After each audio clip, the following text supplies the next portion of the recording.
Le royaume se révèle dans le temps des hommes, dans tous les temps des hommes, et la révélation qui en est faite se soumet à leur évolution.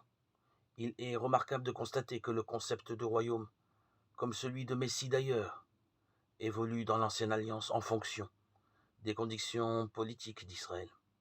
Il s'agit toujours bien sûr du même royaume, mais d'appréhensions diverses de la part du peuple. Ce qui était vrai pour Israël l'est pour toutes les époques.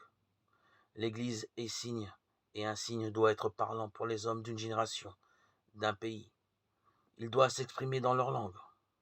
En outre, le signe évolue et se perfectionne avec l'évolution et le perfectionnement de la civilisation, de la conscience humaine. Il est clair, par exemple, que l'idée qu'on se faisait de la communauté de l'Assemblée chrétienne s'est considérablement enrichie parallèlement au désir commun d'une socialisation du monde, avec l'extension des moyens de communication. De ce fait, le signe rend mieux compte de ce qu'est la communication du royaume, la communion du royaume.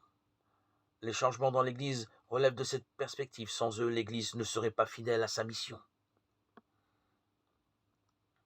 Ainsi, l'Église est un signe plus ou moins fidèle du royaume, dans la mesure où elle accepte ou refuse l'évolution nécessaire. Mais cette assertion ne suffit pas à cerner la réalité, elle correspond à une vision encore trop périphérique de l'Église. Il faut ajouter que l'Église n'est signe que dans la mesure exacte où elle est animée par les béatitudes. Ainsi que nous allons le voir, royaume et béatitude sont intimement unis. Celles-ci sont la pierre de touche de l'authenticité du royaume. Les étapes de la pénétration du royaume sont liées aux béatitudes. Et l'Église n'évolue valablement que dans la mesure où chaque mouvement l'approche des béatitudes. On ne connaît que trop certaines évolutions régressives de la part de l'Église. Les temps de collusion avec le pouvoir établi, les temps d'enlisement dans l'institution, les temps de confiance en soi. Ce sont toujours des temps où, de quelque manière, l'Église se prend pour le royaume ou pour le Christ.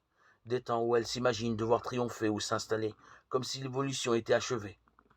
En ces temps, les béatitudes ne sont plus la norme de la vie de l'Église. Certes, il peut y avoir, et il y a toujours des témoins des béatitudes qui permettent à l'Église de porter quand même un témoignage du royaume. Mais il n'en reste pas moins que le signe global s'est dégradé dans une autosatisfaction qui interdit la faim et la soif du vrai royaume que provoquent les béatitudes.